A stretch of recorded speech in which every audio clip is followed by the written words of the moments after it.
Top at this hour is from Russia. Russian President Vladimir Putin has called on Ukrainian troops fighting in the Kursk region to surrender. This shortly after U.S. President Donald Trump urged him to spare the lives of the Ukrainian troops. Trump says his envoy held productive talks with Putin on the proposed 30-day ceasefire, even as Russia's counter-offensive intensifies in Kursk. Over the past week, Russia has recaptured much of territory seized by Ukraine. Russia now claims to have retaken Sudzha, the biggest town in Kursk. This marks a significant shift in the ongoing 3-year-old war. These are the images of Sudzha in ruins. The key town in Kursk was captured by Ukraine in August last year. Ukraine's top military commander, General Alexander Syrskyi, says Russian aircraft conducted so many strikes on Kursk that Sudzha has been almost completely destroyed. These are the visuals released by Russia's emergency services that claim to show the evacuation of civilians from Sudzha. Evacuees can be seen in a temporary accommodation point where they receive psychological support. Further, Russia has announced that its forces have regained control of 28 settlements in western Kursk over the past week, while Ukraine has reported repelling 22 Russian attacks in the region. Putin has called on Ukrainian troops fighting in the Kursk region to surrender in response to Trump's call.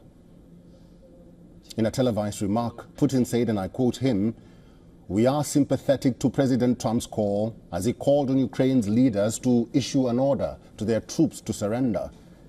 He added that, and I quote again, "If the troops lay down their arms and surrender, they will be guaranteed life and dignified treatment."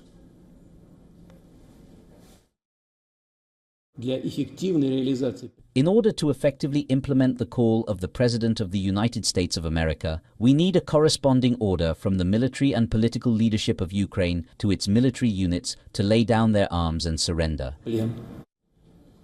Well, this comes after Trump wrote on his social media platform Truth Social that he has strongly requested Putin that lives of Ukrainian soldiers be spared.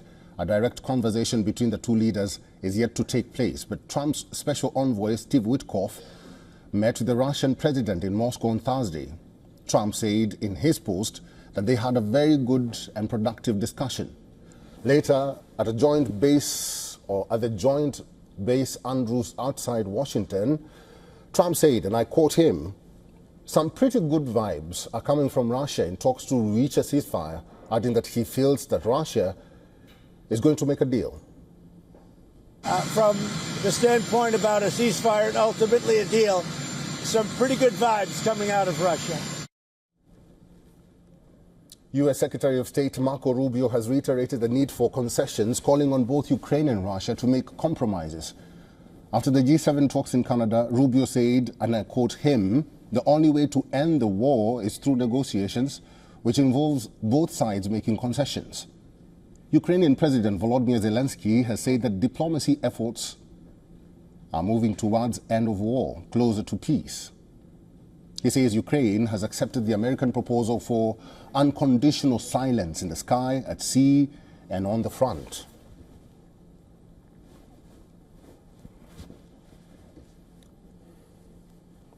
For all the latest news, download the WION app and subscribe to our YouTube channel.